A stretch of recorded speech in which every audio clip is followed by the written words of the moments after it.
What is going on, y'all? It's the Caveman. I'm here with Football with Oz Austin for episode 28 of Against the Blitz. And we're going to go through every single draft class today and give our overall grades per team. So this is going to be fun because there were a lot of diverse classes, to put it nicely, for some teams. But it's going to be fun to go through and see what happened, especially like on day 3. Everyone pays attention to day 1. They kind of start to, file off in day 2, but day 3, usually no one's watching. So it's going to be cool to go back and see what teams actually added some players on that 3rd day to really improve their class.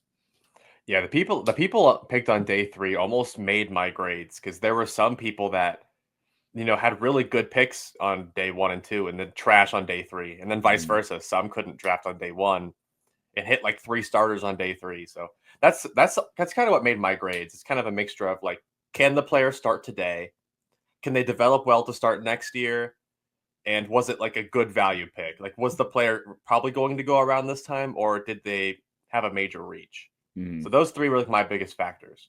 Yeah, same here. I was doing my best to go back and look, like, if I was feeling questionable about a pick, going back to see what was truly there to make a true judgment, if it was the best player they could have went with, or if they really did just reach. So I was trying to do my best with as many picks as I could, because there were a lot of questionable ones that I could just think of off the top of my head. I'm like, yeah, that was just a flat out awful selection. Right. We're gonna go in alphabetical order and start with the Arizona Cardinals. I gave this class personally an A-. I was a fan of the Cardinals draft. Getting Will Johnson in the 2nd round, whether you think he's never going to play a snap in his life or not, we don't know. In the 2nd round, 47th overall, it's hard to waver at that sort of value. Walter Nolan, Jordan Burke, I thought they did a good job of adding to more of that defensive front. It kind of reminds me of, I think John Gannon is trying to recreate what he had in Philadelphia with all these different types of players that he has on that D line. So I thought they came away with this with a pretty good class. Yeah, pretty good one. I almost had the same. I had a B+, and most of that is Will Johnson doing the carrying. I was a fan of the Walter Nolan pick, but Will Johnson being possibly like a top 10 player in this class, going at pick 47th overall, that's one of the best value picks I've ever seen. And it not only was a good value pick, but it was also a major need of theirs. Like, if they went him at 16th overall, I'd have no problem with it. So getting him at 47, that's an A+ right there. And that's what carried most of my grade, because I didn't love most of the back half of the draft, but big fan of the first 3. Yeah, same here. I really didn't have I actually wrote like nothing down after the first 3 picks. It just kind of, we'll see what happens. I didn't hate it. I didn't love it. But the top half of the class for the Cardinals definitely carried the weight. What do you think of the Falcons? The Atlanta Falcons, I mean, the entire thing that we said pre-draft for the Falcons was like they had to go pass rusher, because last year I had Dallas Turner, Jared Verse all written down for my predictions for them, and then they went quarterback. So the only thing that they could do to make that right was draft 2 of them in the 1st round, which they did. They went 2 safeties as well, 2 guys I was really high on. So I gave Falcons an A. I liked what I saw. I wish they had more picks to address some of the offense, but I can't. I mean, it's like the one thing we asked them to do last year, so I can't complain. I'm going to complain. I'm going to do it. I'm going to bitch. I gave them a D+. I like you said, I liked the players. I liked some of the players they ended up with, but I was just confused. I mean, I think they got decent value with Jalen Walker, but I also feel like they're one of the bunches of teams that could potentially end up having more of a floor from Jalen than a ceiling. Like I don't trust them with a guy like Jalen Walker. The trade up for James Pierce was quite possibly the worst thing I think I've ever seen. Like, that's just awful asset management. That is, you're reaching on a guy that was probably not going to be a 1st round pick anyway. You trade a first round pick away for him. It just, I don't know. It's just such bad asset management, in my opinion. I think they just get locked on to a player, and for whatever reason, they have to get him, and there's no ifs, ands, buts about it, and they'll do whatever they have to. Like, as long as if James Pierce ends up being the dog he was supposed to be prior to the final season of college football, then God bless. But I can't get behind that. And I think, Jesse Bates and Watts would have been enough for me. I'm not sure why they needed to go back to back safeties. That was kind of puzzling.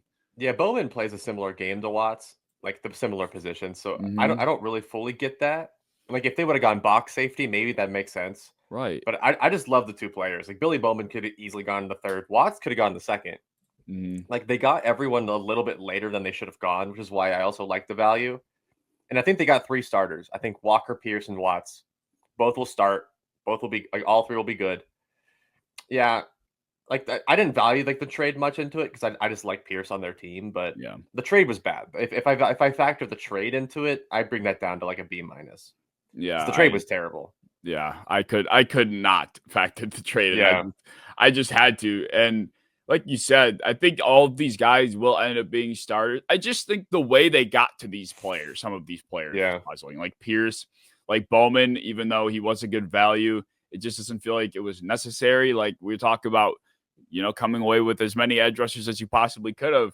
I think they could have addressed instead of Bowman there. I think David Walker was available at that range, like another guy like Kyle Kennard.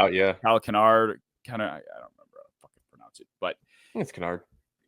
Both of those guys, I think, were available at that pick. It's like just get more defensive linemen, like even interior. They don't just need edge; they could have used some interior help, and they didn't walk away with a single one of those guys. So I think maybe I walked into it hoping that it was going to be bad. So I'm letting my preconceived assumptions influence this, but I just didn't love it. So D+ is where I'm at.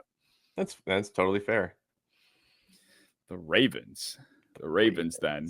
I think that's alphabetically correct. It is correct. I do my Baltimore, list, yes. My list kind of like I kind of screwed it up. So okay. You might have to jump with me. That's okay. But right now, the Ravens, they had 11 selections in this class. And the first thing I will say is that any contending team that has almost as complete of a roster as Baltimore does probably doesn't need to have 11 picks. Like, no. That was kind of weird to me. I think it was almost like they were somewhat lazy. They made like 2 relatively irrelevant trades, and the one with Tennessee was bad. Yeah. So, and they drafted a kicker, even though their kicker likes massages. You don't need to draft a kicker. We've talked about this before. Just go sign one. It wasn't the best kicker. I don't think it was the second or third best kicker either. Like, it just wasn't like a kicker you had to go in the 6th. Mm-hmm. Yeah. So over Fub. Yeah, I know, and I'm glad they still got Fub because I think that fit is very good. But yeah, I mean, I ended up giving it the Ravens draft a C+. I think Malachi Starks, of course, was one of the best picks, best fits of the first round. Mike Green, as long as he gets his act together, unbelievable value. But other than that, I didn't like it. I didn't think it was moving to me. I gave it a B+ because I did give the Starks and Mike Green. The Mike Green itself gives that an A. Yeah, like the Mike Green pick, that's so disgusting to get possibly like the top 3 edge rusher in the class at 59. Mm-hmm. I really like the Fub, the Aeneas Peebles pick in the 6th round. Yeah, I think he's going to be good, and I really like his name's Bilal Cohn, corner from Western Michigan. I think that he can do what Brandon Stevens did, but better. But everything in between, Emory Jones, I thought that was a terrible pick. 3rd round, they got like a backup tackle pretty early. And then the kicker in the 6th drops that almost a full grade for me. Like they got Tyler Loop. Like I didn't even know that was like a human.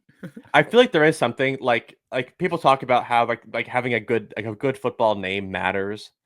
And I think it matters for kickers too. Like Justin Tucker sounds like a good kicker. Or like if they sound super European, like Vinatieri, usually a good kicker. Loop, no way Loop is good. There's no way Loop is good. I've never honestly that's one of those like generated names that you get. Like if you play too much Madden franchise and you're like in 2036 and you're drafting, like that's the name you would see is like Tyler. Yeah. Loop. Like there's just gonna be like a play on words. Like if the ball kind of like loops around, around the goalpost. He's just Tyler Loop forever. Yes, you're probably right. That guy's It's gonna be so terrible. Well, But still a good draft. Like they got at least probably two to three really good starters out of it. Big fan of Teddy Buchanan. I have been vocal about him for a while. I think he'll probably be their linebacker too, possibly. So big fan of that. But everything else, not a lot of starters. yeah, I don't know. Like, I think they could have probably worked their way into maybe the third, but at least the fourth again. And they just, I don't know, like 4/6, right? And they had a ton of six, and I only liked one of them. I liked two of them. I liked Fub and Cone. They had 5 6th-round picks. Like, yeah, what's the point? They had like a depth corner. LeJounte Webster is not that good. He's never going to play. Like, I don't know. A lot of their picks were just weird. The kicker can't get over that. The 7th-round pick will never play either. No. I don't know. There's not a lot of upside in these guys. Robert Longerbeam. That's a last name. Robert Longerbeam will never be good, just based off the name himself. Talk about name value. Longerbeam. Like the best corners, Revis, Sanders. Like they have good names. Sherman even. Like these are normal. Longerbeam, he's cut. Get him out. Yeah. Get Robert Longerbeam out. All right. The Bills, my Buffalo Bills. What did you think of how they drafted? I just gave it a solid B. It's like it just like there was no pick where I was like, whoa, they got a steal. But there was also no pick where I was like, oh, what a reach. Like it feels like a bunch of these guys are just going to be solid rotational players, and that's not that bad considering like how close they were to making the Super Bowl. So some small upgrades to each position, and I think that's a pretty good draft. Yeah, I gave it an A-.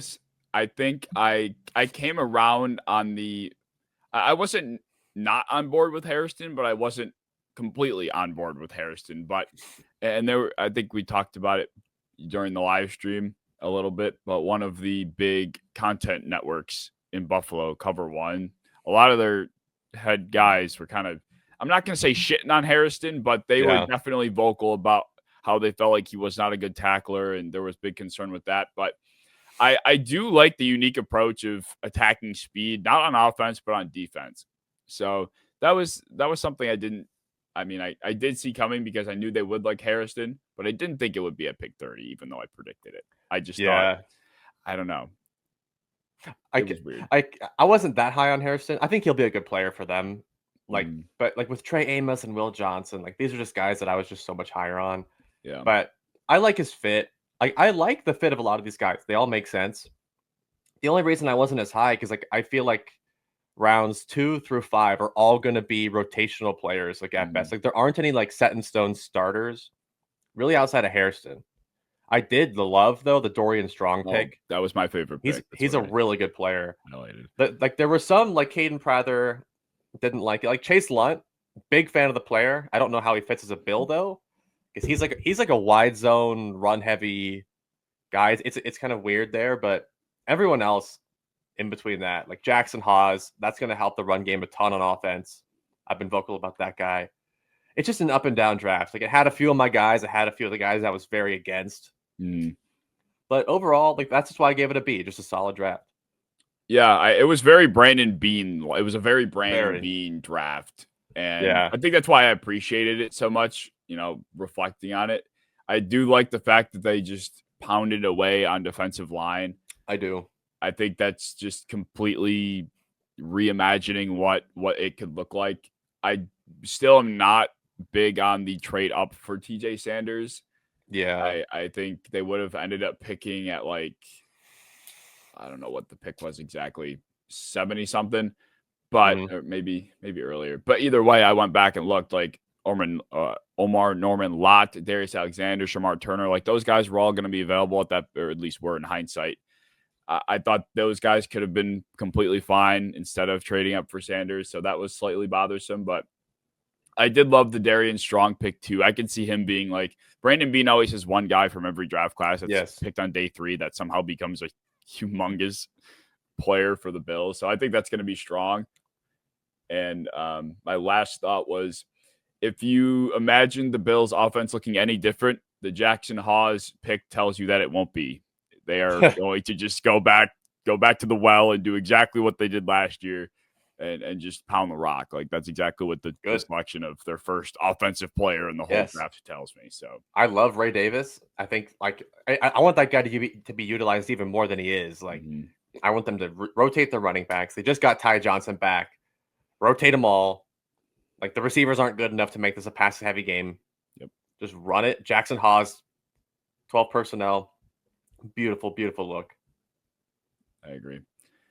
What about the Panthers? I had some mixed emotions about them. Very mixed emotions, but I came away with a B plus because of the amount of starters they got. But because it's a tale of multiple days. Because when you look at like the first 3 picks, I'm in love. Like they complement each other so well, but really everything after that I kind of hate. Yeah, it was weird. I kind of came away with the same thoughts. I gave it an A-.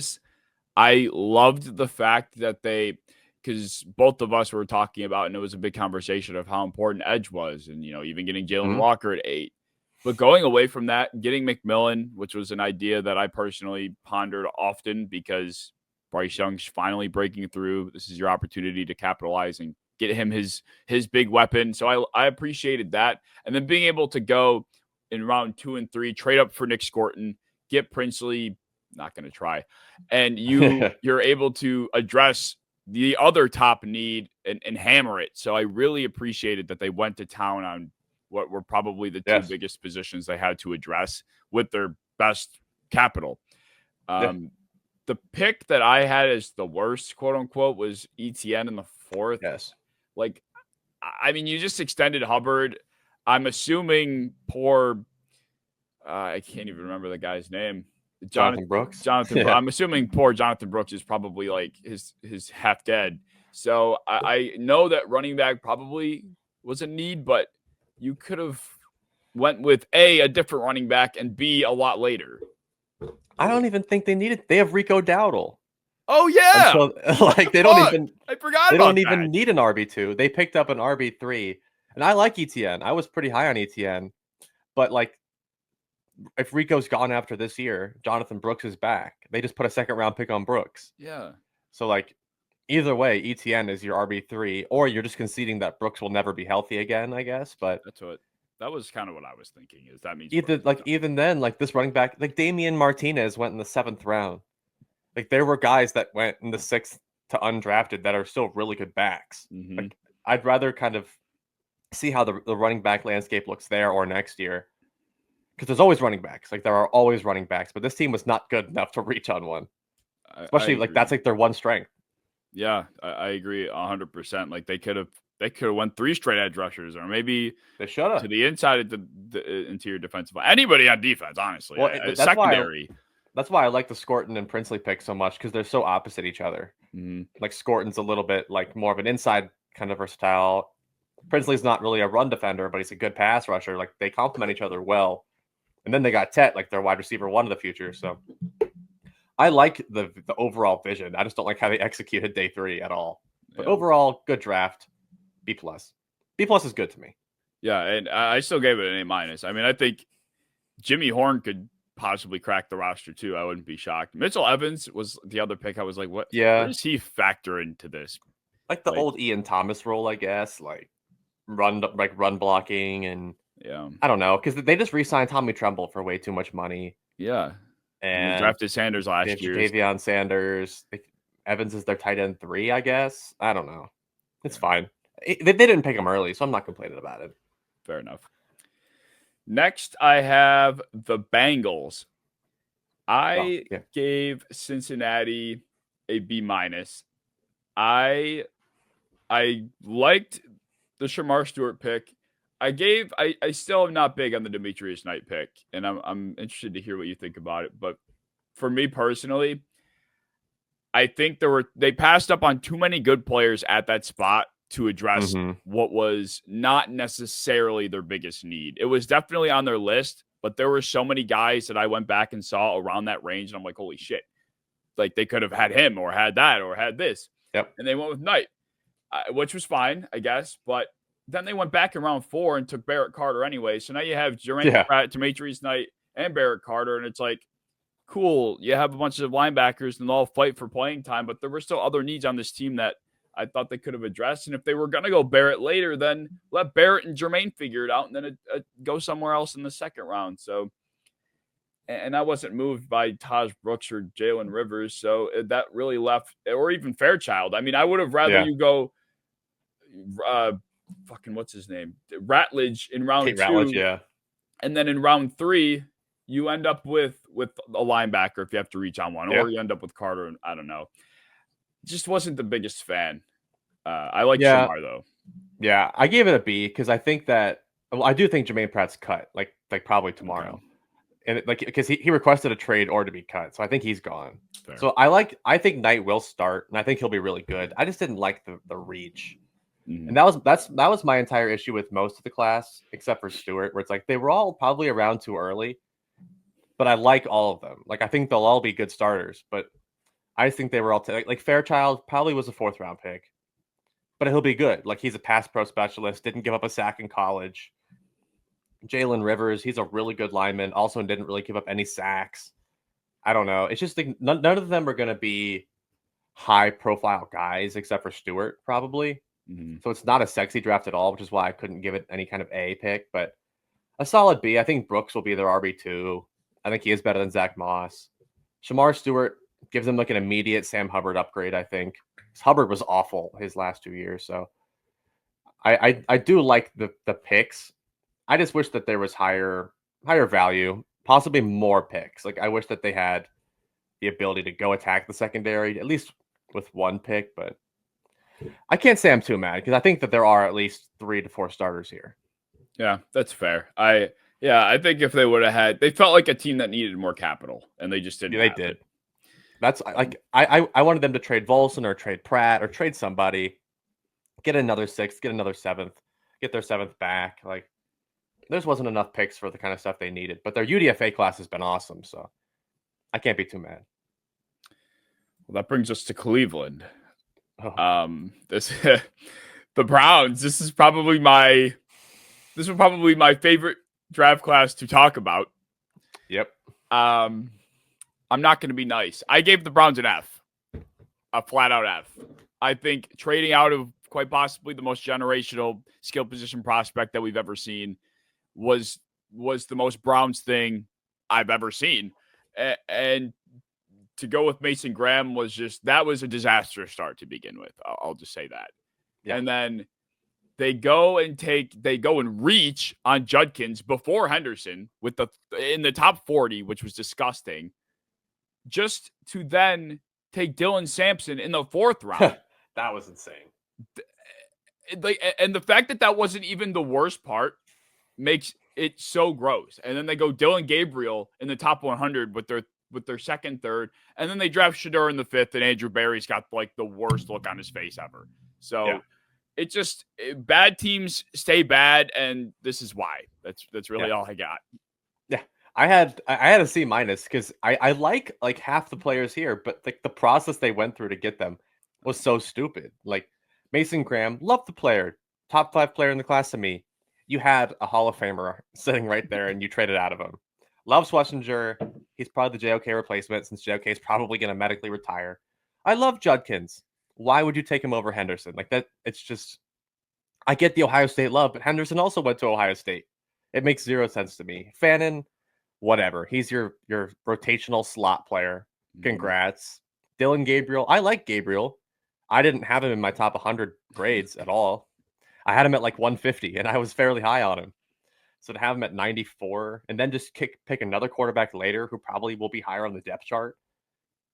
Stupid. Like Sanders gets an A. Like that's an A pick to get Sanders in the 5th. But you can't justify it when you just picked Gabriel in the 3rd. Then to double dip on Sampson in the 4th. I love Sampson. I have him as like my RB6.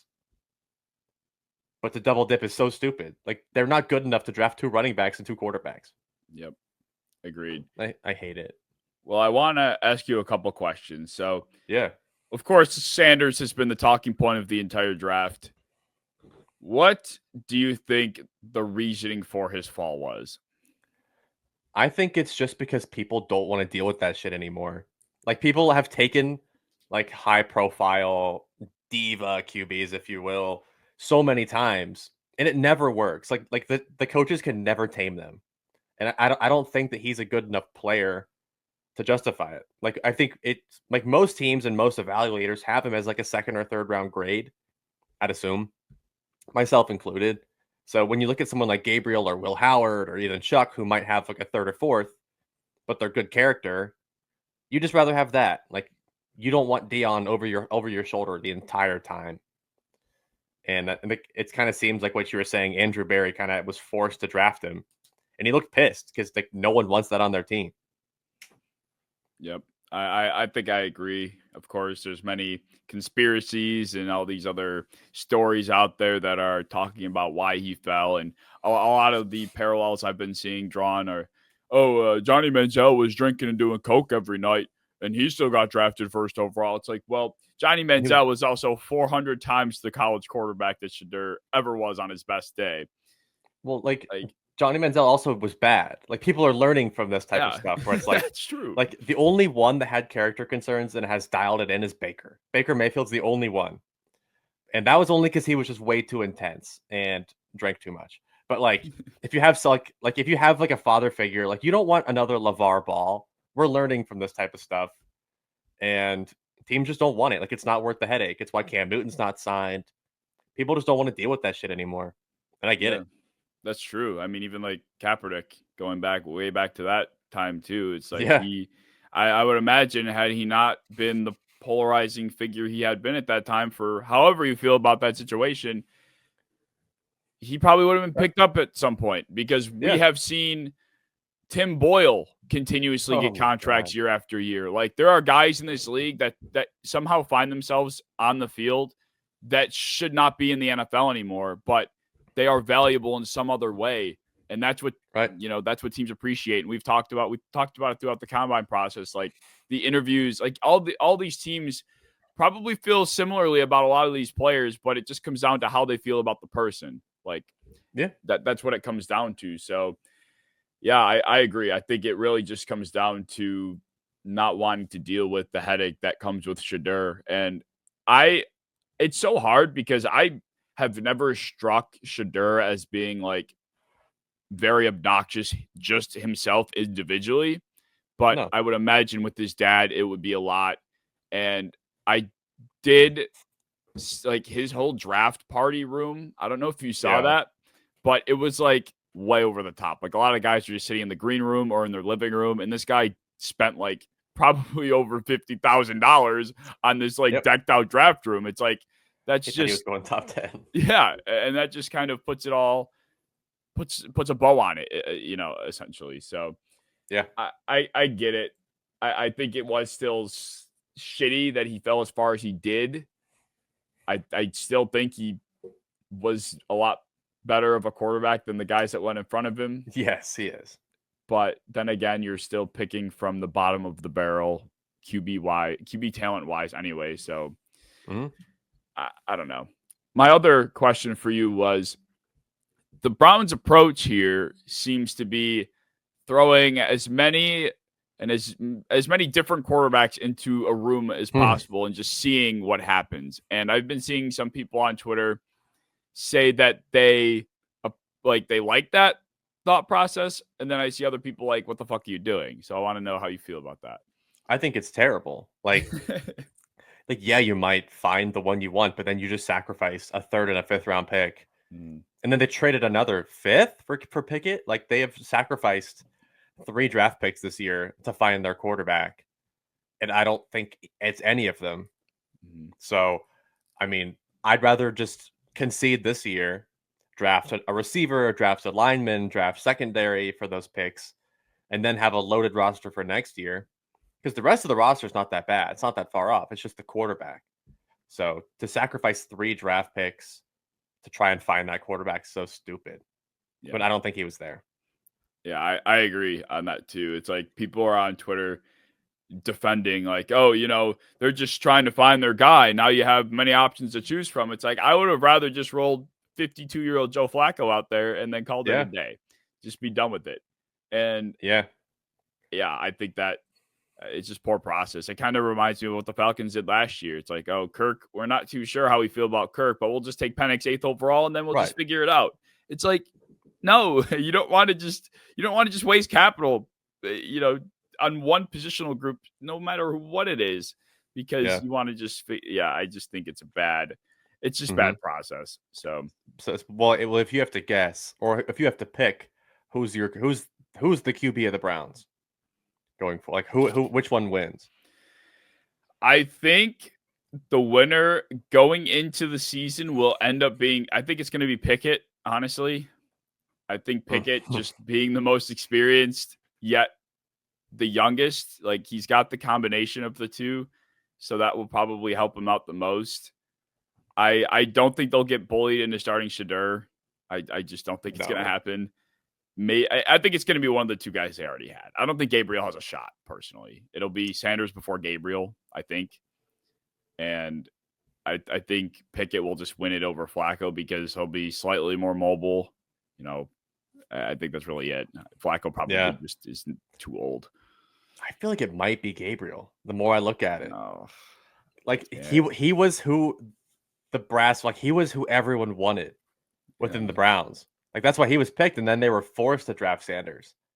Like I feel like the way that they want to run, like run heavy, kind of how they played with Flacco that one time, where they ran the ball a ton. They played with multiple tight ends. They played within like a short area.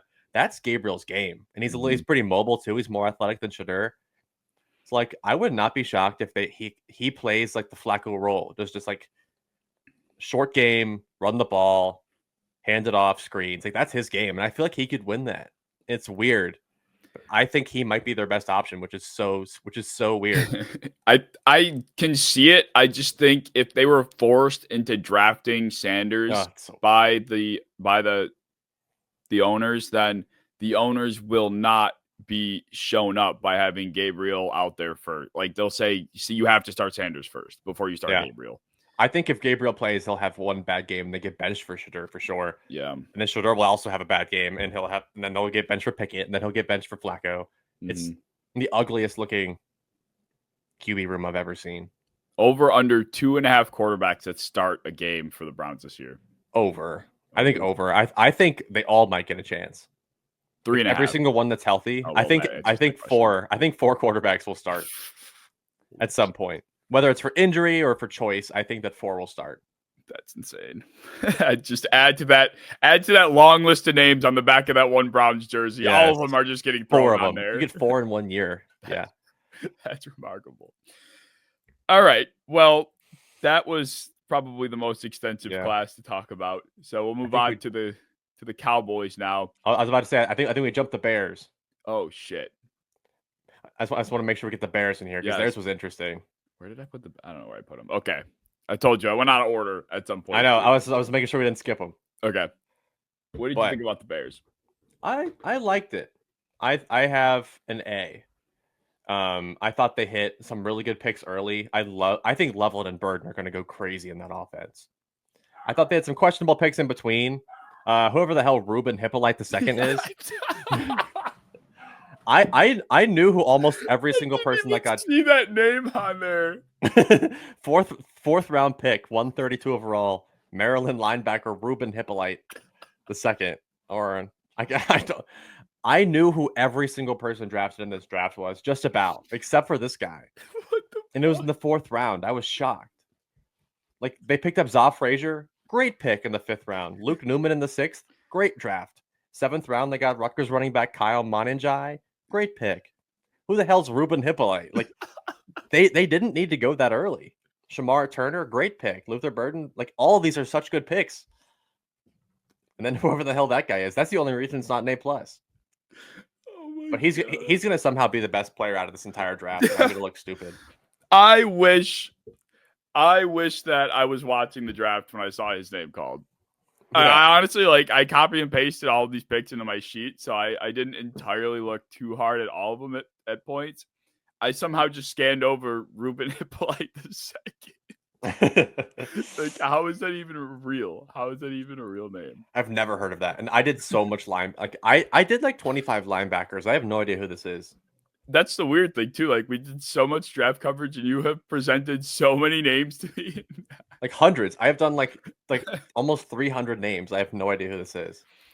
Wow. Like I've never even seen the name I mean, what the on fuck any is- circle whatsoever, and I am involved in a lot of different draft circles. No idea.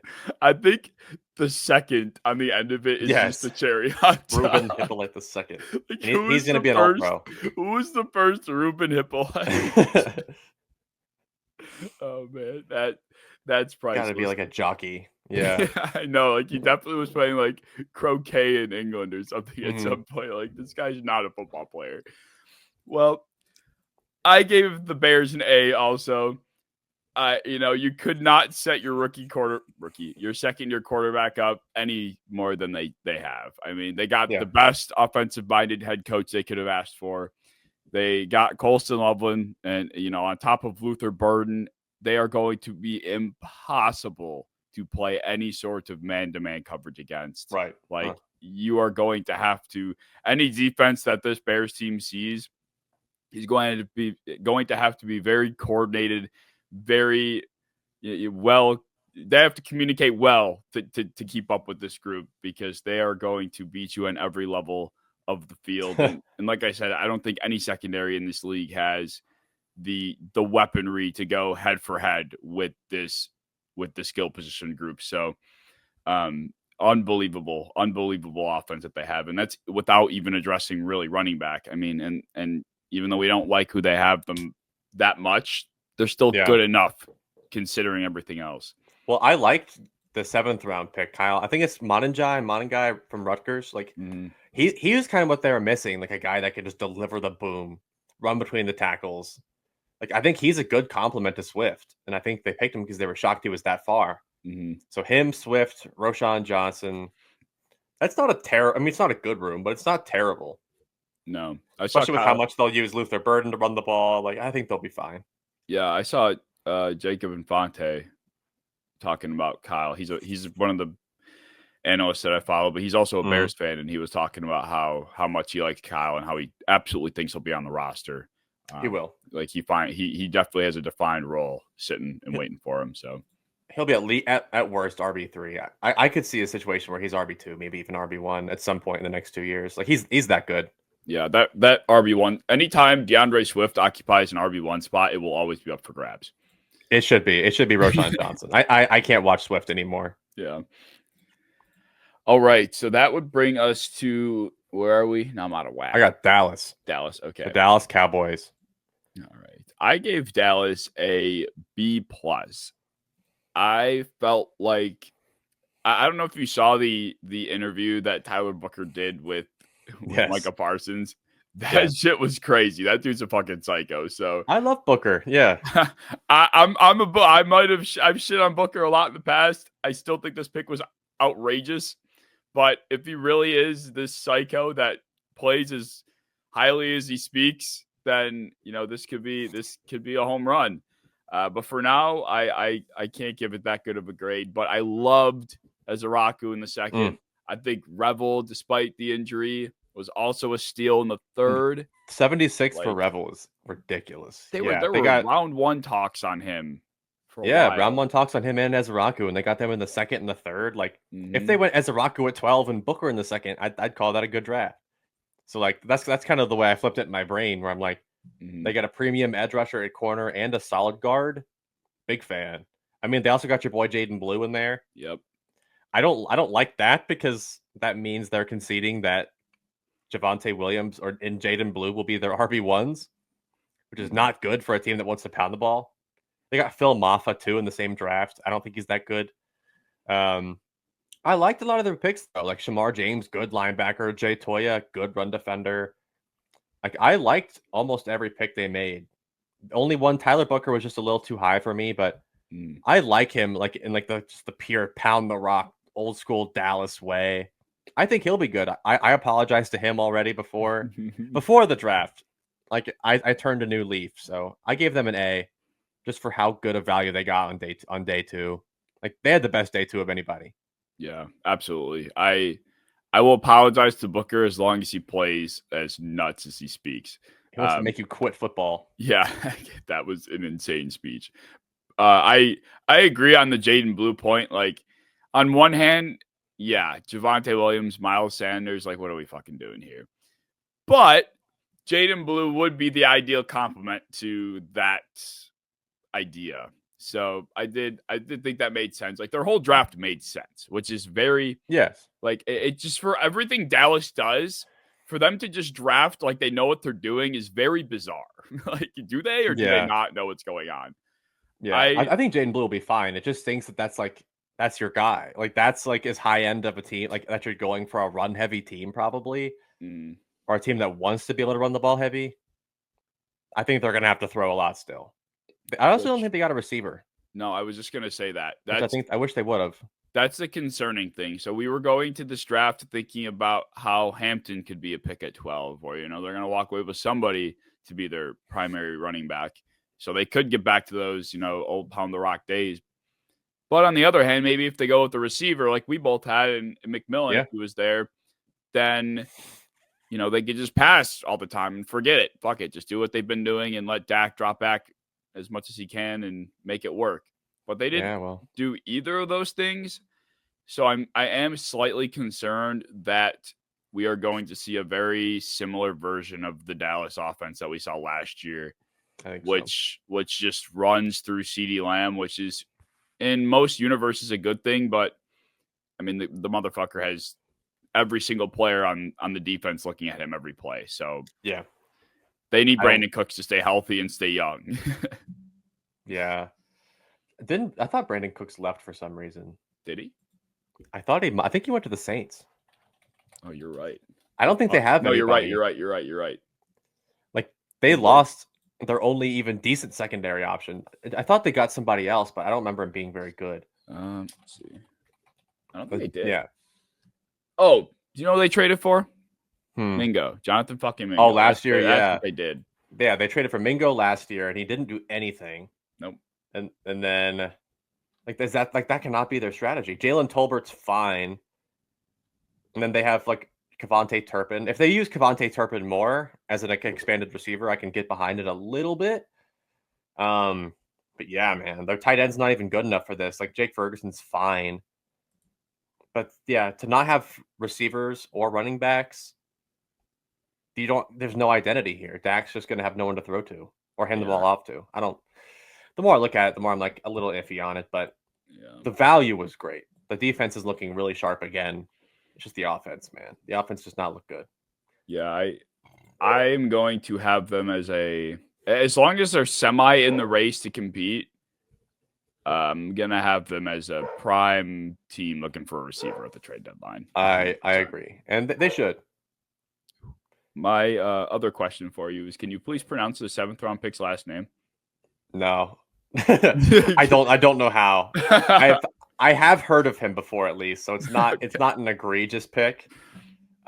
He's from another Maryland player that I don't know how to pronounce, but I have heard of him. I know there is a crowd of people that like him. I've never watched him, but again, it's also odd to double dip at defensive tackle because I do believe he kind of operates more of a nose role, or at least kind of a bit of a run stopping role.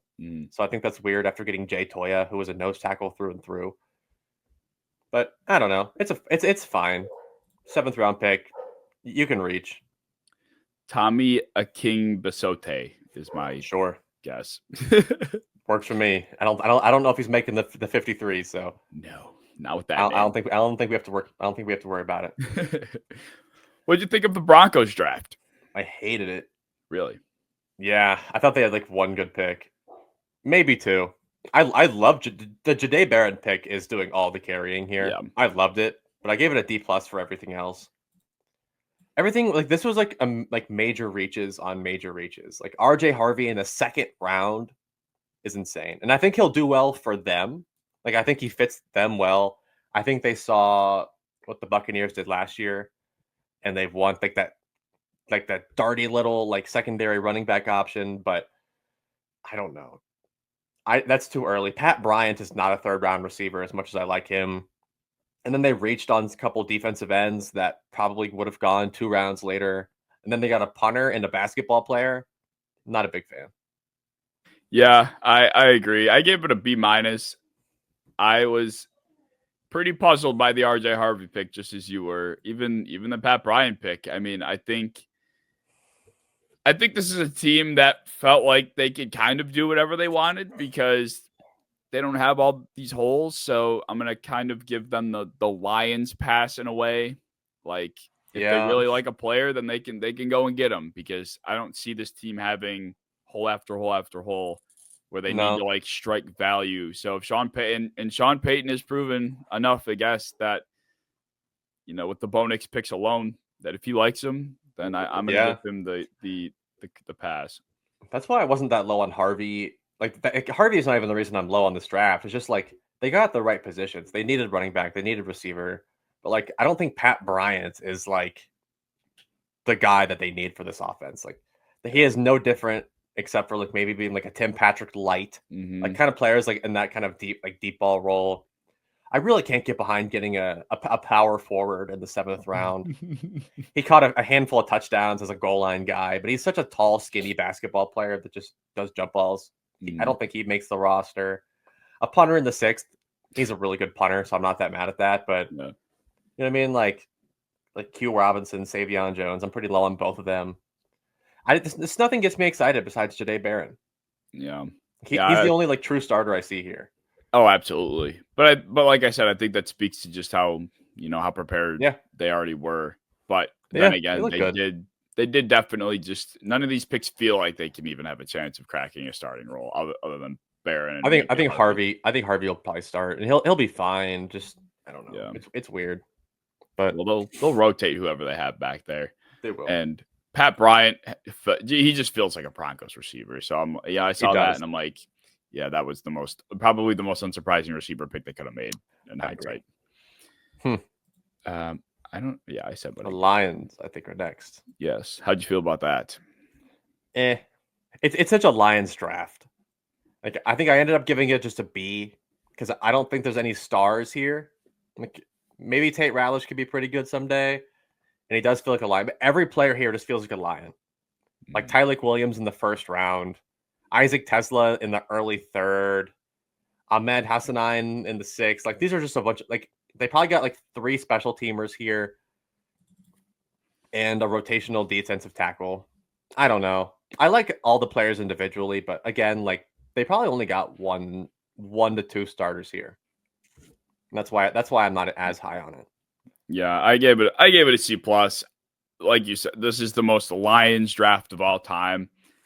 And as much as I feel like I give Sean Payton the pass for drafting what he likes because they can, I guess I just can't feel like I could do the same for the Lions, like because of how they approached specifically the Isaac Tesla pick. Like you're trading, you're pick swapping your 3rds and then trading 2 future 3rd round picks for Isaac Tesla. Like, are you out of your fucking mind? Like he's good. Like I love Tesla. Like he'll be their wide receiver 3. He'll be a good blocker. He'll win some routes, but they don't have Ben Johnson anymore. No. Like I'm sure they got the playbook still. Like I'm sure like I don't think they're going to be screwed. But it's just like I don't know. Like I'd be a lot more hype about that pick if Ben Johnson was still there, but he's not. And then they double dip at guard. Isn't Tim Patrick still there too? Like I don't think he's just going to disappear. Yeah, I don't think so. I mean, I think he'll have like that wide receiver like back blocking role. It's just I don't know. Like Ahmed Hassanein, like he's a great character player. He just started playing football recently. Dan Jackson, same thing. Like good character, good special teamer. That's just really all it is. Like a backup guard, special teamers, and a starting guard. Yeah. The more I think about the Tyreek Williams pick in the 1st round, the more I do like it because I did remember Aleem McNeil's hurt, and he might be hurt for a while. No, I did not know that. So he plays just like Aleem McNeil, which is why I hated it. Then I remembered he was hurt. Okay. So it does make sense to me now, but it's just Yeah, I guess that is fair. I also consider the fact that the Bills did say they were going to take Tyreek if he was there, and even though I hate that, they that would have been kind of annoying. The Lions aren't the only team that were considering it, so I guess I can't be that mad about it. It's really just the fact if they just would have happened to have the 70th pick and they took Tesla, fine. But I just can't get behind trading 2 future 3rd round picks for a rotational wide receiver 3. Like I just can't. I don't see it. I agree. C plus. But for Ugh. what's next? Packers. Okay, it is Packers. Yeah, I'm out of whack. Yeah. All right. Hated it. Hated it. Hated it. Oh, here it is. Yep. What'd you give it? I think I gave it a D. Oh wow, I give it a C. Yeah. I just see one. I think I see two players here that I would have drafted for them. Everyone else, I'm not a fan of. But I'll let you explain your C real quick. It really well, Belton. I'll just start with him before I get into really the meat and potatoes. I like, why are we still going for offensive? Like, this team doesn't make any sense to me. Like, how much did you invest in Aaron Banks this offseason? You drafted Jordan Morgan last year. Obviously, he's not amounting to much apparently, but how much more can you put into this offensive line? That's what confuses me. And on top of, and just back to the whole receiver thing, not only did you draft Matthew Golden, which I was already questionable about because they have a plethora of receivers that will work, and then they go and draft another one 2 rounds later and Xavier Williams. Like, how many fucking baseline receivers do you need? None of these guys are going to, maybe Golden. Other than that, none of these guys are going to emerge as this primary option that Devontae Adams used to be because they won't let them. They just don't do that. They don't have one guy, and they will never have one guy. No. So I see one starter in Golden. I think he's their wide receiver 1, maybe 2. Savion looks like he should be playing the Christian Watson role, but he plays like Cordero Patterson. But they already have like Jaden Reed to kind of run that, like run the screens, run the end arounds, run the ball. Like Jaden Reed does that better than Savion will. To get a backup left tackle in the second round when Rasheed Walker is pretty good, I don't see it. They double dipped at edge rusher, and neither of them will play. They just got a bunch of depth in the later rounds, and the Packers are not good enough to draft one starting receiver and then just take a bunch of depth. Like, they still needed help at pass rush. They still needed help in the secondary. They just ignored it. Didn't get those till like the 4th round or later. Barron Sorrell's the only pick that I like past the 1st round. They got the edge rusher out of Texas, but other than that, a bunch of depth and not even a bunch of upside out of this depth. Nope. So I'm not a fan. I went into it thinking edge rusher was the most obvious thing that they needed, and they just really got not much of it. I mean, even Sorrell, not bad, but I mean, like, even a guy who fell pretty far, Braden Swinson was still available. There were a couple guys that fell pretty far that, I don't know, I would have liked a little bit more, and they could have even drafted over some of the guys that got later. They just ignored what they needed, it felt like. Yeah, they drafted Anthony Belton over Mike Green. That just kind of gives you the idea of, like, maybe they care about the character, but like, even then, there was some good like Landon Jackson went into the 3rd round. Yeah, and I wasn't crazy high on him, but like, he's a good enough player. Like, he would probably start for the Packers. They need to help that bad. So I know. Yeah, to pick Anthony Belton. I like Belton. I'm higher on Belton than most. I have a 3rd round grade. I think he'd be a good tackle in the NFL, but they just didn't need it. Like, you can't be planning for the future here so much when your team needs to win. Like, they're making the playoffs now. You need to win now. Right. Doesn't make sense. Wow, I didn't even remember this. Christian Watson, Romeo Dobbs, Matthew Golden, Savion Williams, Bo Melton, Jaden Reed, Dontavian Wicks, Malik Heath, and they brought in Mecole Hardman. I forgot about that. Mecole Hardman should run that role before Savion Williams too. Like, he's just a depth, maybe kick returner. Like, I don't understand what they're doing here. They don't need him. They have 12 receivers on their roster right now, and this is a team that plays 12 personnel, like more than half of the league. They need to trade. Yeah. They need to trade Jaden Reed. They need to trade Christian Watson. They need to trade somebody. Yes, because to have this many as depth is useless. Yes, one of those guys would and should absolutely be gone by the deadline. Yes, they should be. Before this, or even before the fucking season. Like, that's absurd. But I agree, not good, not good. Golden really, just because of what he could be, was enough for me to give it a C. Other than that, I'm fucking bleh. Yeah. Who's next? I'm out of order. Texans, still. Houston Texans. Okay, let me find it. It was a very. I've never seen a draft look so unique from a team. And like what you said before, I think them attacking receiver twice in the first 3 rounds probably tells you that Tank Dell is dead. Yeah. And is not expected to return this year. If he does return, probably not return well. And they lost Stephon Diggs. So I know they got Christian Kirk, but the double dip at Jaden Higgins and Jalen Noel, I like that. Like they're both receivers I really, really like. So to have 4, like that's a really good squad for CJ Stroud. Like they're just going to build around the passing offense. They went a pass pro left tackle in the second round. I like this. I hated past the third round, but I mean the top 4 picks were all good. Yeah, I gave it a B plus. I think, myself included, well, I was very fixated on how do you not fix the protection in front of CJ Stroud. Well, something I didn't consider was you can just take the Bengals route and just load up the weapons and have a quick passing offense that, your receivers just kind of do the heavy lifting. And that's kind of the approach they're taking. And even though I was puzzled by their trade back, I think it worked out. And I appreciated that they didn't ignore their offensive line despite still going with receivers. They had to trade up for Ursary, and that he was the best available tackle at that time. So I appreciated that they did that. Yeah, that's a good pick. Like second round, he is a player that could be a starting left tackle in the NFL. So they did attack it a little bit. I'm just shocked. Yeah, I'm shocked they went Woody Marks in the 4th. That was he's not that good to me. Plus, like there's nothing he can do that Joe Mixon can't.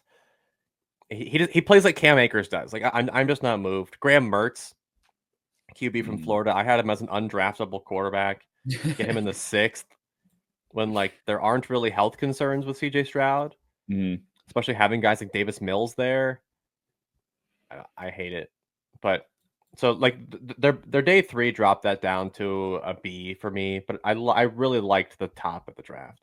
Yeah, the top of the draft carried it. I mean, the trade up for Woody Marks was interesting. So stupid. I don't know. Isn't Dameon Pierce still there? Right? Yeah, I mean, Woody Marks is also like 24 years old. Which is probably around the age that Dameon Pierce is right now. I think it's almost the exact same age as Dameon Pierce. Like that's why it's so weird for me. But I don't know. Overall, I think the team got better, and that's why I give him a positive grade. I did like the Jalen Reed pick. I feel like I did like the Jalen Reed pick. That's such an experienced secondary. Like once CJ Gardner-Johnson's out of there, I can see Jalen Reed after a year of really sitting down and watching them all work. He'll slide right in perfectly. I think he'll be good for them once his time comes. So I did like that pick too. Yeah. The Indianapolis Colts are next. What'd you get? And I give them a B minus. Okay. I liked a few. I love Tyler Warren. I gave that pick an A. I hate that I don't know how to pronounce JT Tuimoloau. I think it is something like that. Defensive end from Ohio State, 2nd round pick, good pick. Everything else, they got a bunch of backups after that point, and I don't think they're good enough to keep drafting depth after the 2nd round. They need starters. They got a backup quarterback that I think is the only one that could be worse than Richardson and Daniel Jones. Backup running back. They just got Khalil Herbert. We don't need that. I don't know. And then their 3rd round pick, Justin Wally. I think he'll take over as their slot corner, but he would have gone like in the 5th. Yeah. So that was a reach in that part. I don't know. I appreciate them going after starters early, but just some reaches. Bad. It's just not a good draft overall. Yeah. I gave it a B myself, the Colts. Like you said, I like the Warren pick. I've been saying that edge is something that they should be addressing, so I'm glad that they did that in the 2nd. And they got a swing tackle in Jalen Travis. I guess they did need that too. It was just the 3rd round pick was just a very messy move. Like not needed. Jacob Parrish was on the board. He was. Parrish is way better than Wally, and I like Wally. I like Wally, but I can't back that up. No, I can't at all. So it's hard to give it anything that bad because of the first 2 rounds. But the Riley Leonard pick, like you said, that's also interesting. They have 2 quarterbacks already that are decent with their legs that can't operate a passing offense. So they just add another one. Riley Leonard cannot pass. I know people hate Richardson because he can't throw. Riley Leonard's worse at throwing than Richardson is. Dude. I don't care. He's inaccurate and can't throw far. Bad. He's so bad. I just don't get it. Like Riley Leonard's not a good quarterback, but whatever. They put a 6th-round pick on him. I can't get that mad. Whatever is right. But Jacksonville's next, right? Jacksonville, I gave them a really high grade because of Travis Hunter. If all else fails, they have a possible Hall of Famer on this team. That's all people have to remember. Like they got a really good pick. Plus, I like some of the depth they got. But what'd you end up giving them? I gave him an A+. I didn't give many of those out, but Travis Hunter alone, like for a first-year regime, to go into a broken organization and take such a swing like that. Not only does it take balls, but it just was, the timing was so perfect. Like this wasn't just the second or first or best player of this draft class. This is one of the best players we have seen in a draft class ever. So, you know, it's not just like these young guys came into this team and were like, we want to make a big splash and do something special for this shitty team. Like, no, they came in at the right time, made what I felt like was a fine trade and got Travis Hunter. So they really took the opportunity that was handed to them, and I think they knocked it out of the park. Like even they're about like Caleb Bransaw, that was a reach, but at the same time, I was looking at their secondary, and to my understanding, this is a guy that can kind of play anywhere, and that's kind of what they need. So I love Ransaw. Honestly, I had him graded as 3rd rounder, so probably a reach compared to where he would have gone. But I think the value is perfectly fine. Like Millam, I'm low on Millam, but the 3rd round, good pick. Tutton, I'm low on him too, but 4th round, great value. Like they just got a bunch of guys that kind of fell into their lap that could be quality starters in the next year or two. Plus the best player in the entire draft. I'm not going to be mad at that ever. Agreed. Yeah, they needed a receiver, they needed a corner, they needed an offensive tackle, and they got all 3 of those with their first 3 picks. Yep. And the Tutton pick too, like with Tutton and Cohen. Yeah. I'm excited to see that. I'm only low on Tutton because I don't think he's a high volume starter, but in Jacksonville, he wouldn't need to be. Like Tank Bigsby can handle carries, ATN can handle touches. Just use Tutton in that like rotational big play role. Like he's going to pop off for a few big runs next year, and it's going to be awesome. Yep, I agree. Like this was Jacksonville's like Stroud Texans draft for them. This is in my opinion where it all kind of goes back to how it used to be in the later 2010s. So I'm very bullish on Jacksonville. I am as well. I always have been, but this is the year where it actually feels right. Yep, agreed. What did you give them officially? You said you gave them a high grade. I ended up giving them an A. Like they didn't get a ton of crazy starters out of it, but like to get Travis Hunter and then a bunch of really good solid rotational players is good enough to get me an A. Gotcha. Who's next? But I'll give you an A+. The Kansas City Chiefs. Okay. Jesus Christ. Fuck. This is the best draft in the entire class. I gave it an A. I mean, to get Josh Simmons and not even have to move is just like why does this have to go like this for everyone else? Yes, like for those who don't really understand these players, let me run down how good of a draft this was for the Chiefs. Pick 32 in the 1st round, they get the best offensive lineman in the draft. He might have some injury concerns, but if he's healthy, they get the best offensive lineman at the 32 pick. 2nd round, they get a defensive tackle that has capability to be like a 10-sack player, play alongside Chris Jones and just wreck your backfield. 3rd round, they got a defensive end from Louisville, really good athlete, really good run defender, kind of fits everything they've needed. 3rd round, they get the best ball hawking corner in the class. He gets like 6 picks a year, and that's going to be really annoying. 4th round, they got a receiver I think should have gone the early 2nd. He's going to be an immediate starter for them and kill it. 5th round, rotational, hyper athletic linebacker that is going to like be a really good blitzer and coverage player. And then the 7th round, they got a really, really talented receiving running back that is going to be extremely annoying to cover. So not a single bad pick here. And this is going to be extremely annoying for everyone that hates the Chiefs. Yep, that would be me. That would be my big dumb ass. And now the Bills have to deal with Omar Norman Lott and Chris Jones instead of Chris Jones and, Mike Dana and whoever all the then like George Karlaftis and Gilletti on the edge.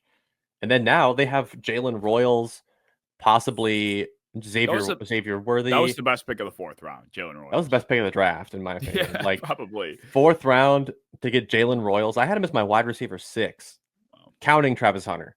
Like, wow, he is that good. I know Steve Smith was really high on him too. He's an NFL receiver. He plays like one, and it's hard to describe until you see it. But that's why they picked him. It's really annoying that he was there. Like, especially if if their boy doesn't get suspended this year, to have Worthy, him, that's gonna be insane. Yep. Yeah, it's just not fair. The rich get richer. That's what they say. Yep. The Raiders are definitely not next. The Raiders are next. Oh, okay. Yes, the Raiders are next. Okay. Well, the Raiders, I gave the Raiders a B+. Yeah. As much as I have been banging the Genty at 6 is bad process drum, it's still Ashton Genty, so I can't continue to do that. Same. My favorite pick for them was Jack Besh in the 2nd round. It feels like he's kind of the type of receiver that I think they really needed. They could use a bigger body guy that can run block pretty well. And I think with Genty, obviously, they're going to be trying to do that. But the other part of this draft that I liked the most was the double dip at offensive tackle. So now they have a bunch of different tackles that they can figure out. Like how we were talking about what the Browns are doing with their quarterbacks, the Raiders can approach similarly with their tackles. So I think that was my favorite part of their draft. And I think both those tackles can play guard. I think Rodgers will play guard. Like, to get 2 versatile players too is really big. I think those 2 linemen can play 4 positions on the offensive line. So that is huge. Love the Jack Besh pick too. My favorite though was Darian Porter in the 3rd. He's a corner I thought could have snuck into like the early 2nd. Like, probably the best athlete in the draft, like counting really any secondary position. So huge deal for them. They needed corner. We kept saying that early in the process. Like, don't get Genty. You need a corner. They got one, and they got a receiver. So I'm happy with the Genty pick. They really got everything they needed. I mean, I didn't like the Tommy Millott pick. No Tommy really. football fan. I mean, I don't know. I just don't. I feel like there were so many better receivers available because they're turning him into a receiver, and then they picked a much better quarterback like 2 picks later in Cam Miller from North Dakota State. So I think they're trying to create their own Taysom Hill here. Yeah, which I can get on board with that, but he's like 30 pounds lighter than Taysom Hill, so I'm not quite sure that I can fully get on board, but it is fun. It is a fun pick if they use them correctly. Yeah, they also got arguably the other most fun player in JJ Pegius. Yes, Pegasus, defensive tackle / nose tackle. That's going to be fun. Yeah, and potentially fullback. Yeah, so that's him. That was him, right? That was he was running routes at the combine. Yeah, and he looked good doing it. I'm not gonna lie. Yeah, they have they have some gadgets here. Like, they have some fun players. They Marcos Valdes-Scantling reincarnated. Dante Thornton. Yeah, he is my exact comp. Like, on my list, I comped him to MVS. So they have him now. So like that room is Jacoby Myers, Trey Tucker, Jack Besh, and then they got Brock Bowers, Ashton Genty, Geno Smith. Like, this is not that bad. No, that is a much better offense than they had coming into this year. So good picks across the board. I gave it a B+ total. Same here. Next, Chargers. The Chargers. Okay. Weird draft, but I kind of was in. I was into the process. After round 1. What'd you give them? I gave the Chargers a B flat because they finally got the outside receiver they've been needing in Trey Harris. That was probably my favorite pick. That and the Rondé Gadsden, the tight end receiver hybrid from Syracuse. Like, they got 2 vertical weapons that they've been needing for so long. So big fan of that. Only questionable pick was getting a Marion Hampton in the 1st when they just got Najee Harris, but Najee was a 1-year deal, I believe. So they can kind of groom a Marion for 1 year, and then he'll be their full-time starter next year. So overall, pretty solid draft. I gave it a C+. I'm just so anti-running back. It's kind of bad, but Hampton 22nd when I think maybe even who knows how trade calls went, but I think they probably might have been more stubborn than they had to be if I had to guess with knowing Harbaugh. And I like Trey Harris, but I don't know. I think Matthew Golden just really would have been a pretty big game changer for Justin Herbert. Like we talk about, help Justin Herbert. Well, here's your opportunity, and they pass on it for another running back, which I think you could have just gotten another bruiser later on that could have sufficed. But other than that, I didn't feel like there was any other too crazy selections. I appreciated that they did attack their defensive front, which was another need. So they did that in the third and fourth round. They went for the closest thing to Poona Ford in this class. Yeah. And Jamari Caldwell. So I appreciate that. Like they're trying to recreate what they lost. Mm-hmm. Plus Trey Harris is a pretty good receiver. I'm low on him compared to others, but still 55 overall. That's not bad value for him at all. That's about where he is on my big board. Yeah. So good pick. Yeah, they got what they needed. I just felt like they just didn't end up with the right players at times. And that's fair. Yeah. Who's next? Help. The Rams are next. The Rams. Okay. What'd you give the Rams? I gave the Rams a B+. Looking back at it, I think. Well, no, actually, I have my notes here. B+ because of the trade. Like. I would imagine the Falcons were the ones that just called them and say, "Hey, we have a 4th round pick for you," and they're like, "Sure, we'll take it." So the Rams probably didn't do jack shit for it, but they really didn't have that many immediate needs. So to be able to get a future first out of it and still end up acquiring who I felt were very good players for what you could have argued they needed in Terrence Ferguson, who I love, I think that fit is perfect. Josiah Stewart is just another can of gas to put in the pass rush engine that this Rams defense is going to be like. And I like Jarquez Hunter too. I guess I'm a little confused because now they have 3. They traded up for him, which is why he's my least favorite. Yeah. Pick. Spoiler, like the trade up for your RB3. And he doesn't give you much different style than like Kyron Williams or Blake Corum. Like he kind of operates in the same type of offense. So a little weird to me, but overall, like I liked the fits. I think Ferguson was pretty early. I'm not sure he's quite the 46th best player in this draft. Just wait. I mean, I think he'll be fine as long as Stafford's there. Like I think his connection with Stafford could be great, but I worry about Ferguson with like Jimmy Garoppolo or Stetson Bennett or whoever they have to run out there after he retires. But overall, good draft. I gave it a B- just because like there wasn't a lot of crazy value. Especially getting a tight end in the second round that I'm not that high on, but overall, it's fine. B- is just a fine draft. I think the strengths of this class kind of didn't align with the weaknesses of the Rams. Yeah. If that kind of makes sense. Yeah. So it allowed them to, I think getting future capital out of it was just so that opportunity was just so perfect. So yeah. It worked out for him. It's a very, of course, the Rams always doing things right. That's what they do. Yeah. The next, the Dolphins, the right? Fins. Yeah, man. I liked what the Dolphins did here a lot. Yeah. What'd you give them? I give it an A-. A-.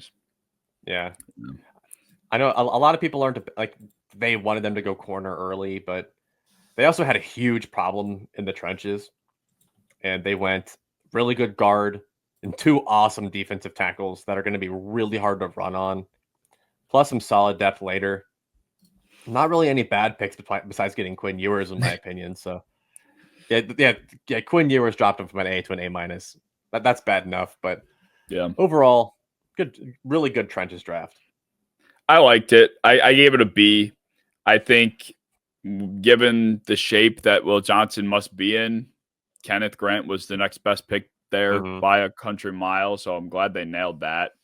They brought in Jonah Sevaniah to compete with Liam Eichenberg, I assume. So that I think it's a big win on top of it. He's going to whip Liam Eichenberg's ass, by the way. Like it should not be a competition. That's why they traded up for him. Mm-hmm. Oh, yeah, they did. I forgot about that.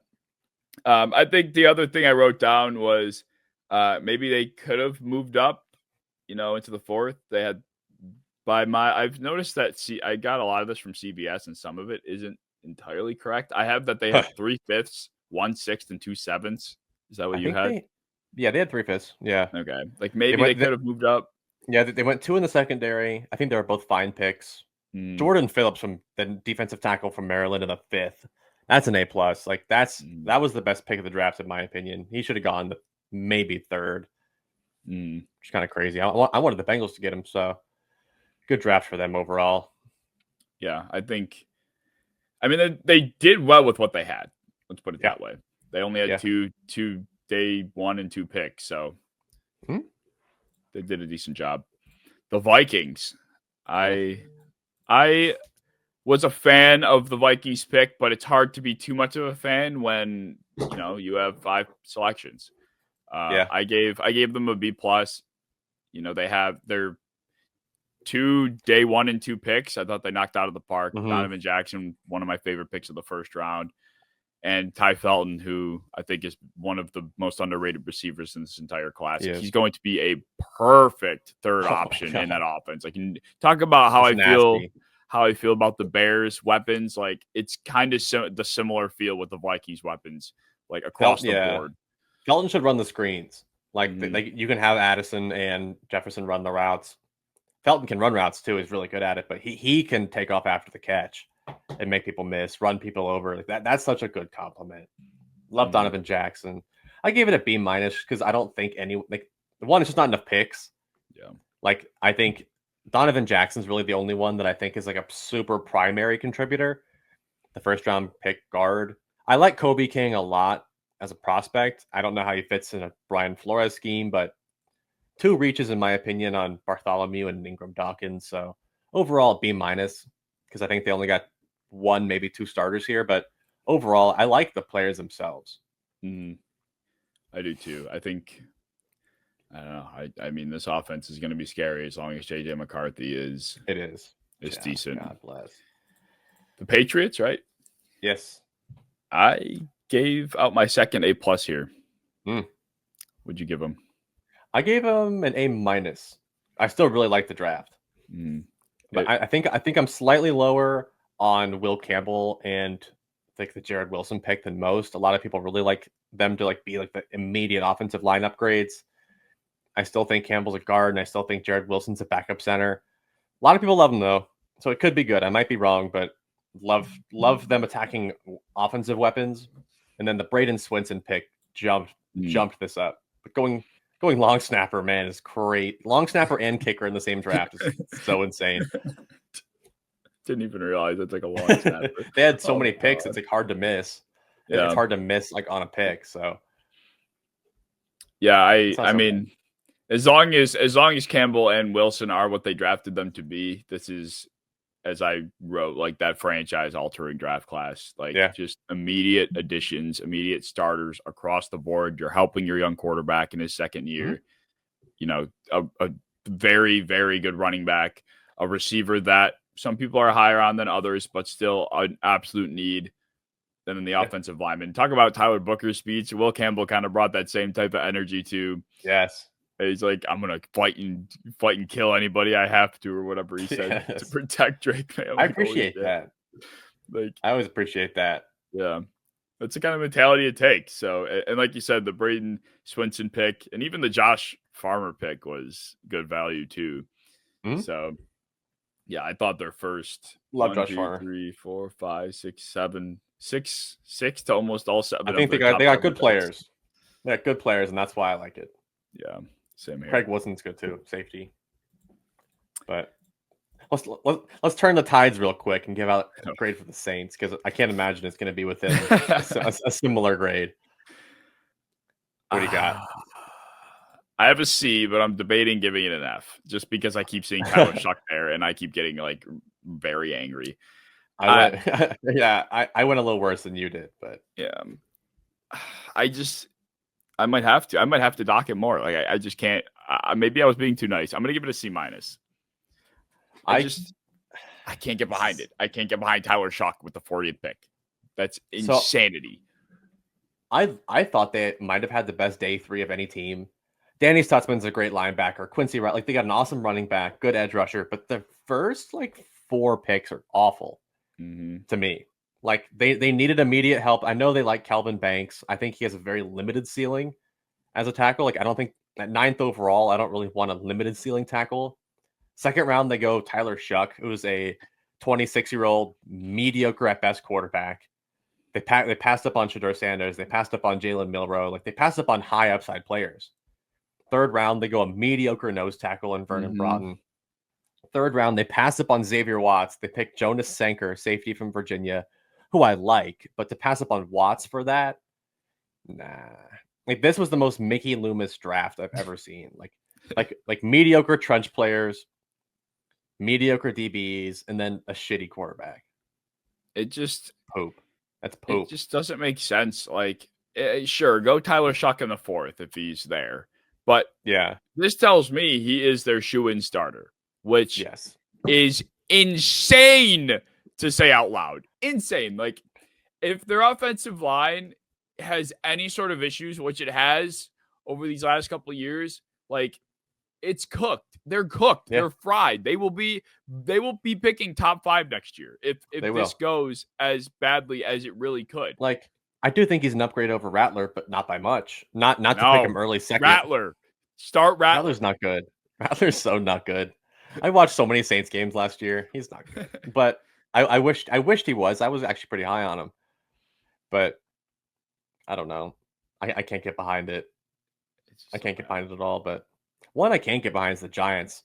I know they were kind of controversial, but the rest of the draft is beautiful. But I'm curious, how much you let the Dart pick influence your total grade? Here it is. I gave it an A- actually. Like I was pretty high on the Giants draft, and I know a lot of people hated the idea of trading up for Jackson Dart, but the whole thing about Jackson Dart is he needs to be developed, he needs to be groomed, and he needs to be in the right ecosystem. The Giants have that all in place. They have 2 veteran quarterbacks that they can start and bench Dart. They have a guy, Brian Dable, who I have full faith in creating the right type of offense for Dart. So if there was one place where Dart really made sense, it was here. So I didn't hate them trading up for Dart as much as a lot of people did. I hate Dart just as much as the next guy. But like I said, I think if there was one landing destination for him that made the most sense, it was New York. Yeah.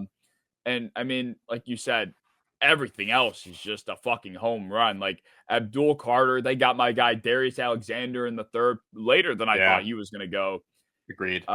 Marcus Mbao in the 5th was a good pick on top of it. But I kind of talked about this pre-draft on my TikTok, but Cam Scatterbo, I think, has become underrated. Like he will be for the first 2 to 3, maybe up to 4 years.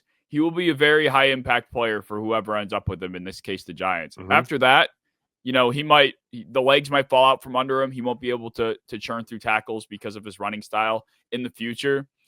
Like that's obviously the big concern with him. But other than that, like what is there to be concerned about? Like for now, and that's how running backs are treated is just for now. Yeah, I think it's just upside. Like I think it's just like explosive big play upside, but they have Tyrone Tracy for that kind of thing. So yeah. I like the compliment here. I like Mbao, I like Fedone. My favorite pick is still going to be probably getting Darius Alexander. He's going to be their immediate D-tackle too. Worst pick was Dart, but I see a vision. Like he has the traits to be a good, in-system quarterback. He just needs to sit, and this is a team where he can sit behind Russell Wilson, behind Jameis. So I don't hate it as much as everyone else. I gave the draft as an overall an A, not an A+, an A. Yeah. I think Dart, which is crazy to say because I talked a lot of shit about him, but I do think he ends up working out and being the Giants. Yeah. Longer term guy. Yeah. Like who knows how long, but for a few years, I think they will ride Dart out. I think this draft class probably saves Dable and Chain's job. I can see that. All right. For the sake of time, I might have to go a little bit more rapid fire with these. Okay. But oh shit. It's okay. For the Jets, I gave it a B+. There was only one pick I hated, and that was the Arian Smith in the 4th round.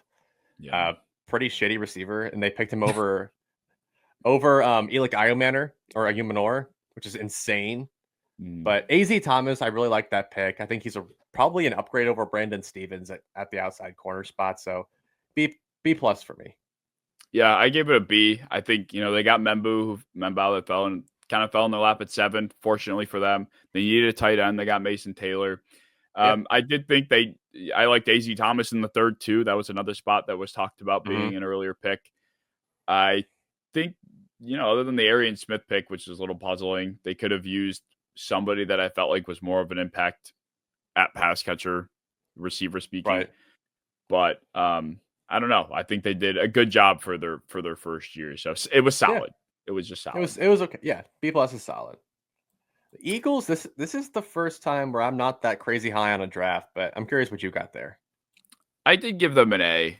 I think for me, getting one of their biggest needs at linebacker and getting Jahad Campbell where they got him was just a steal, of course. Makuba was another guy that fell right in their lap. That was just a great pick. And even Ty Robinson out of Nebraska, like just adding, we talk about how they love to add guys on the defensive line. That's what they did. And he ended up, once again, kind of falling in their lap. So, other than that, like they weren't going to get many other starters just because of how good they are. So I gave it a B. Like I feel like they didn't have a ton of like crazy hyper athletic developmental picks like they usually do. They went a lot of undersized, kind of immediate, like the Mac McWilliams pick, the corner was just so weird. They had a couple picks like that I wasn't high on, but the Jahad Campbell pick in the first round, it's nasty. It is so nasty, and I hate that they were able to get him. But overall, I gave it a B, maybe a B+. Still not bad. It's just not the A+ that I'm used to for them. Yeah, that's true. I think similar to the Ravens, like, did they really need to have 10 picks? Like, they probably could have made a move up for something at some point. They should have.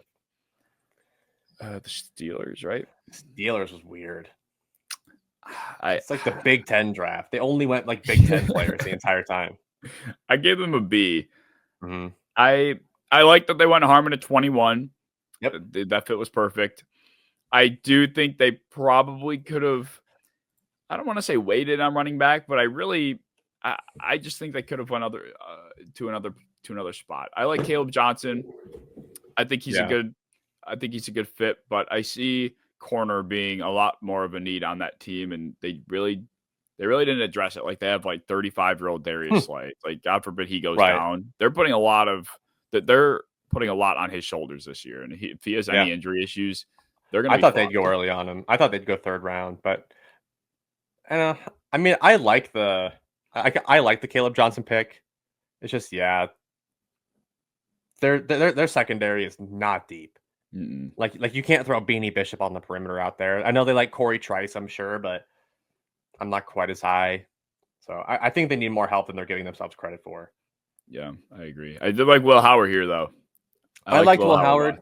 I think there's not a lot of upside with Will Howard, but I do think he can come in pretty quick and be their starter. I think he actually reminds me a lot of Mason Rudolph, like especially coming out, like this big, very likable, tough, deep ball thrower.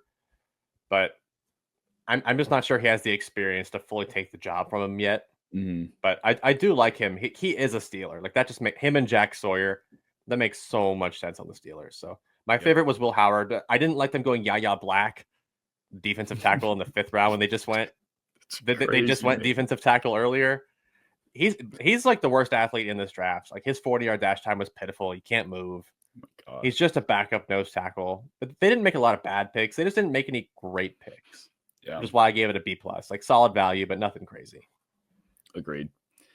Are the 49ers next? Is that right? Yes, they are next. Yeah, I love this class. I gave the 49ers an A-. I think if they wanted, I've said this many times before, I think if the 49ers wanted to keep their window now, their win now window open, they had to address the defensive line.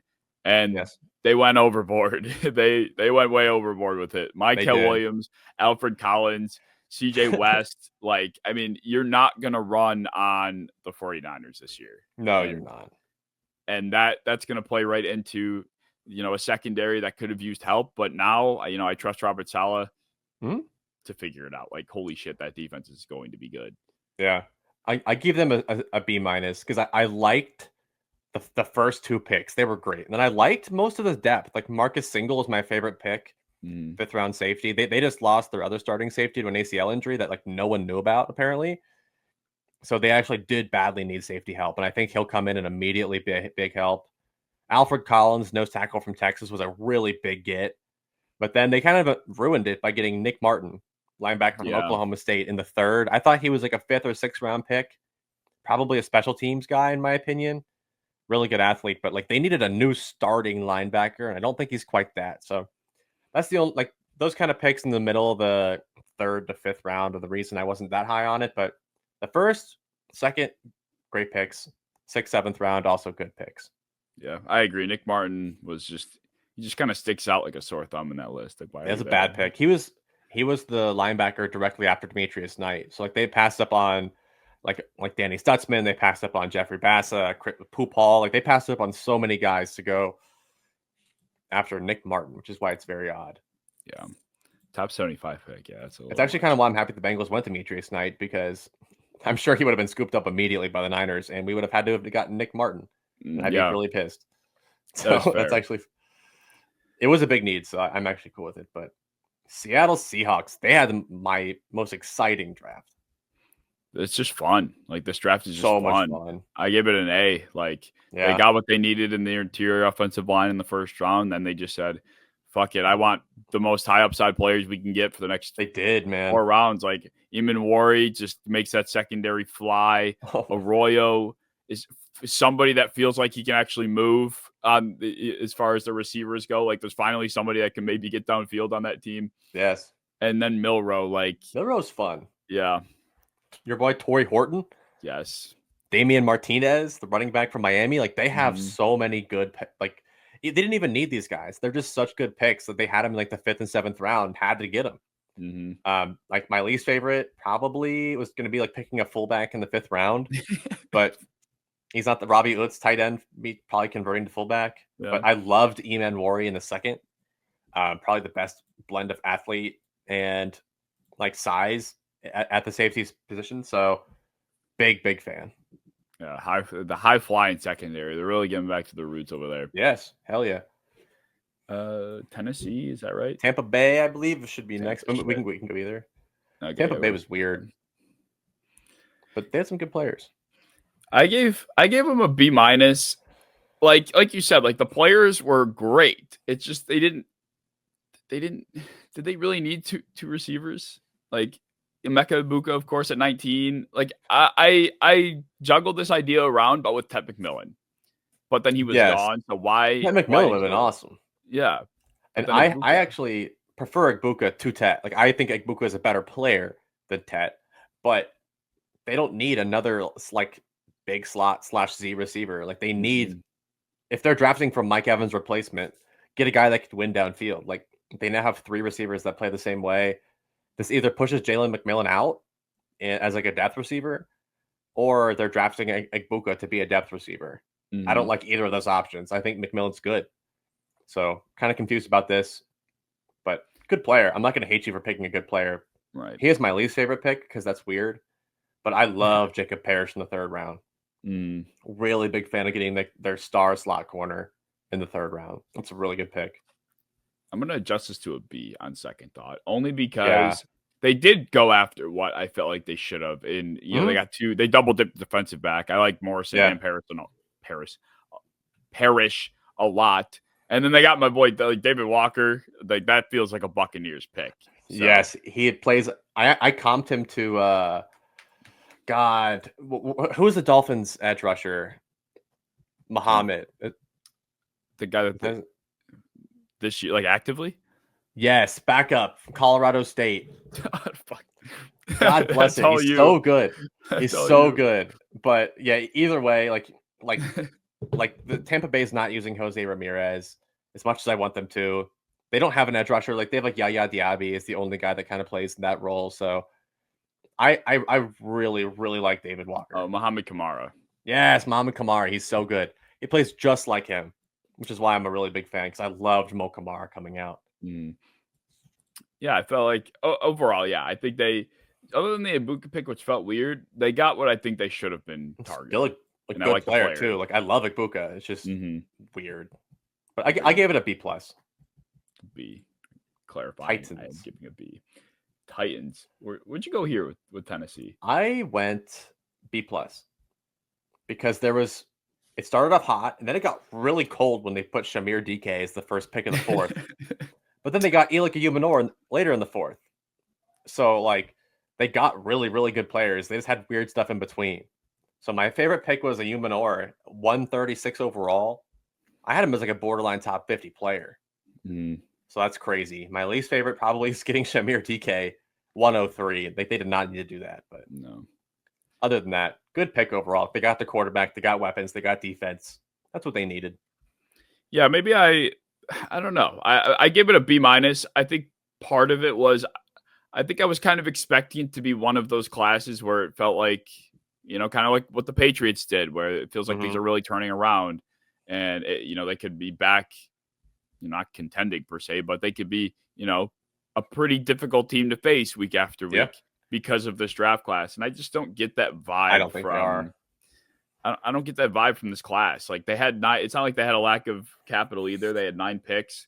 Like it felt like a class for a team that had a playoff ready team already. And they were just kind of filing some depth in where they needed it with a couple starters, but that's not what they really needed. Like they needed a banging class.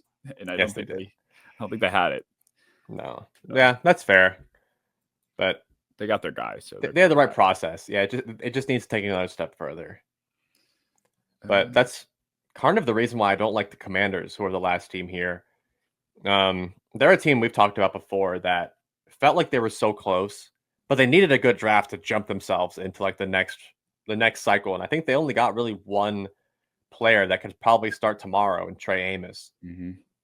Everyone else kind of feels like either rotational special teamers or your depth tackle of the future. So I gave the Commanders a B-. I like the players individually, but like the path to boost you into Super Bowl range, I think you only have one player doing that for you here in Trey Amos, the corner from Ole Miss. So to ignore pass rush is insane. So I'm not giving it a great grade. I also gave it. You said B-. B-, yeah. Yeah, I also gave it a B-.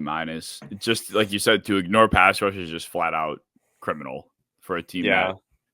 That needed to have, just more pressure generally from somebody. Like it was just Frankie Louvu doing everything, and it cannot be again. It can't. Like they were, and we've talked about this before. The Commanders were a team that played above expectation, and that's at the start of the roster to the bottom of it. Every single player was doing their job and more.